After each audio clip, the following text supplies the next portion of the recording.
Ce n'est pas la mort que l'homme doit craindre, mais de ne jamais commencer à vivre. Selon Marc Aurèle. Tu sais, si tu es là, c'est que quelque part, tu sens que quelque chose cloche. Peut-être que tu as déjà eu ce moment étrange, ce sentiment que la réalité autour de toi est factice, que les gens parlent, bougent, consomment, s'agitent, mais qu'au fond, ils sont endormis. Et toi, tu n'as jamais voulu t'endormir, mais tu es fatigué. Fatigué de faire semblant. Fatigué de jouer un rôle qui n'est pas le tien. Aujourd'hui, on va parler de Platon, mais surtout, on va parler de toi, de ta vie, de tes chaînes, de la lumière que tu refuses peut-être encore de regarder. Et je vais te poser une question, une seule. Es-tu prêt à sortir de la caverne? Platon, dans La République, nous donne une image puissante, celle d'hommes enchaînés dans une grotte depuis leur naissance. Ils ne voient que des ombres projetées sur un mur. Ces ombres, ce sont leurs vérités. Ils n'ont jamais vu la réalité, jamais senti la lumière. Et pourtant, ils sont convaincus que leur monde est réel. Tu sais pourquoi cette allégorie nous frappe autant? Parce qu'elle parle de nous. Chaque jour, on s'agite dans une société qui nous fabrique des chaînes invisibles. Les réseaux sociaux qui dictent ce qu'est le succès. Les opinions populaires qu'on avale sans réfléchir. La peur de déplaire, la peur de changer, la peur d'être seul. On s'attache à des illusions, l'image, le regard des autres, la carrière comme identité, l'amour comme possession. Mais le stoïcien ne vit pas dans l'illusion. Le stoïcien cherche la vérité, pas le confort. Sénèque nous dit « Nous souffrons plus dans l'imagination que dans la réalité ». Et la caverne, c'est exactement ça. Une souffrance imaginaire. Une prison mentale que tu peux briser. Mais pour ça, il faut d'abord reconnaître que tu es enchaîné. Dans l'allégorie, les prisonniers sont attachés. Et ce ne sont pas des chaînes physiques, ce sont des chaînes mentales, émotionnelles. Dans le stoïcisme, on appelle ça les attachements. Attachement à l'opinion des autres. Attachement à la réussite. Attachement au plaisir. Attachement à ce qui ne dépend pas de toi. Épictète l'explique clairement. Il y a des choses qui dépendent de nous et d'autres qui n'en dépendent pas. Tu n'es pas libre tant que tu confonds les deux. La lumière commence à apparaître quand tu prends conscience de cette séparation. Et là, tu te dis peut-être « Ok, mais comment je fais? Comment je me libère de ces chaînes ?» La réponse est brutale, mais belle. Tu dois souffrir pour te libérer. Imagine maintenant qu'on te détache, que tu sors de la caverne, que tu vois la lumière pour la première fois. Que ressens-tu? Ce n'est pas de la joie, c'est de la douleur. Ta vue te brûle, tes croyances s'effondrent. Tu n'es plus sûr de rien. Tu réalises que tout ce que tu croyais vrai était faux. Ceux qui sont devenus sages à force d'épreuves ressemblent aux statues, frappés et polis par les coups, ils deviennent nobles. Selon Sénèque, sortir de la caverne, ce n'est pas positif. C'est violent, déroutant, solitaire. Mais c'est le prix de la vérité. Et dans le stoïcisme, la vérité est au-dessus du confort. Un stoïcien, ce n'est pas quelqu'un qui a des certitudes. C'est quelqu'un qui accepte de perdre toutes ses illusions pour enfin voir le réel. Quand tu t'habitues à la lumière, tu découvres le monde réel, la nature, les lois de la vie, ce qui dépend de toi. Tu vois que tu n'as pas besoin de jouer un rôle. Tu es déjà ce que tu cherches à devenir. Mais tu devais enlever les couches d'ombre. Conforme ta volonté à la nature, et tu seras invincible. Selon Marc Aurèle. Vivre selon la nature, c'est vivre selon la raison. C'est ne pas réagir à ses impulsions. C'est choisir ses pensées. C'est accepter ce qui arrive sans plainte. Et surtout, c'est ne plus vivre pour le regard des autres. Dans la lumière, tu apprends une chose essentielle. La liberté ne vient pas de l'extérieur. Elle vient de l'intérieur. Mais l'histoire ne s'arrête pas là. Dans l'allégorie, le prisonnier libéré revient dans la caverne. Et que se passe-t-il? Les autres le rejettent. Ils le prennent pour un fou. Ils préfèrent leurs ombres, car les ombres sont familières. La lumière, elle, fait peur. Et toi aussi, si tu choisis la vérité, tu vas déranger. On va te critiquer, te moquer, t'ignorer. On te dira que tu es bizarre, que tu vas trop loin, que tu te prends pour un philosophe. Mais rappelle-toi cette phrase d'Épictète. Si tu veux progresser, prépare-toi à être traité de fou.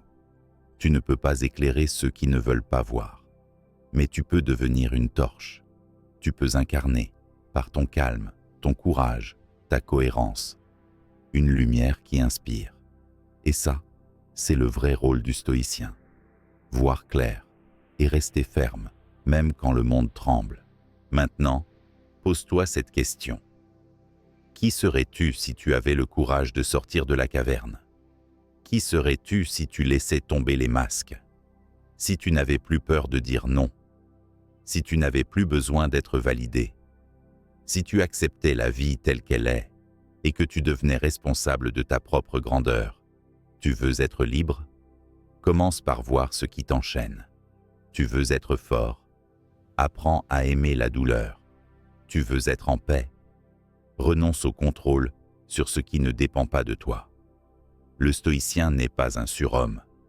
C'est un homme ordinaire qui fait des choix extraordinaires. Tu as déjà la lumière en toi.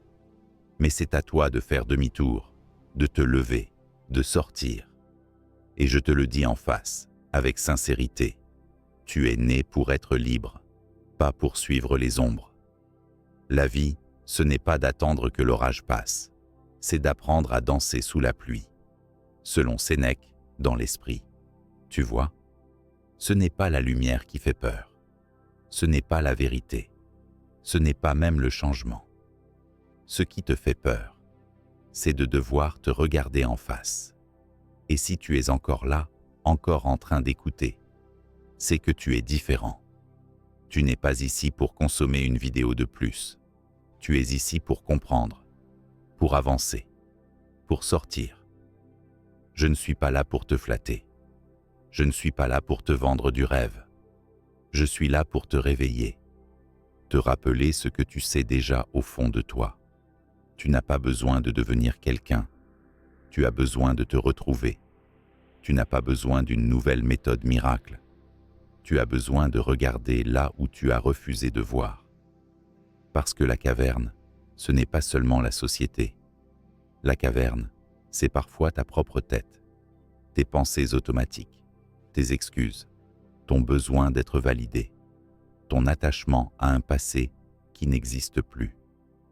Mais il y a une chose que le stoïcien sait mieux que quiconque. Tu peux perdre tout ce que tu possèdes, mais jamais ce que tu deviens. Selon Marc Aurèle, dans ses pensées pour lui-même. Alors aujourd'hui, je ne te demande pas de changer le monde. Je ne te demande pas de tout maîtriser. Je ne te demande même pas de réussir. Je te demande un seul pas. Un pas vers toi-même. Éteindre ton téléphone 1 heure plus tôt. Prendre 5 minutes en silence avec ton journal. Dire non là où tu dis toujours oui. Accepter ce que tu ne peux pas contrôler, juste aujourd'hui. Te demander « Qu'est-ce que je fuis, que je dois enfin regarder ?» Parce qu'au bout du chemin, ce n'est pas la gloire qui t'attend, ce n'est pas l'argent, ce n'est pas l'approbation des autres, c'est toi. La version de toi qui voit clair, qui marche droit, qui agit en accord avec ses valeurs, qui ne dépend de personne pour être en paix. Et cette version, elle n'est pas loin. Elle est là, en toi. Silencieuse, calme, prête. Mais n'idéalise pas ce chemin. Sortir de la caverne, ce n'est pas une balade. C'est un combat, une mort symbolique. Tu vas devoir laisser mourir des parties de toi, tes croyances limitantes, tes attentes irréalistes, tes dépendances affectives, ton besoin de contrôle, tes rêves qui ne sont pas vraiment les tiens. Et comme un guerrier, tu vas devoir choisir, fuir le combat ou l'affronter. Mais sache une chose, tu n'es pas seul.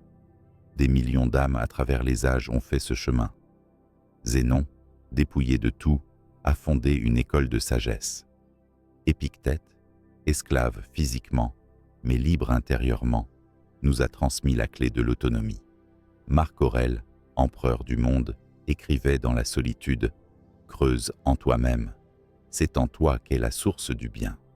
Alors oui, ce que je te propose, c'est simple, mais pas facile. Tu vas trébucher, tu vas douter, tu vas peut-être vouloir retourner dans la caverne. Mais chaque fois que tu résistes, que tu persévères, que tu choisis la clarté plutôt que le confort, tu grandis, tu renforces cette étincelle en toi. Tu deviens un exemple pour d'autres. Et peut-être qu'un jour, toi aussi, tu tendras la main à quelqu'un d'autre. Et tu l'aideras à sortir de sa propre caverne. Rappelle-toi, ce que tu cherches n'est pas à l'extérieur. Il est déjà en toi. Tu n'as pas besoin de lumière extérieure si tu apprends à allumer ta propre flamme. Tu n'as pas besoin d'un monde parfait si tu deviens stable au cœur du chaos. Et tu n'as pas besoin de permission pour commencer aujourd'hui. Alors, lève-toi, rassemble tes forces, fais ce premier pas, maintenant, même s'il est petit, même s'il tremble, parce que ce pas, c'est le début de ta liberté.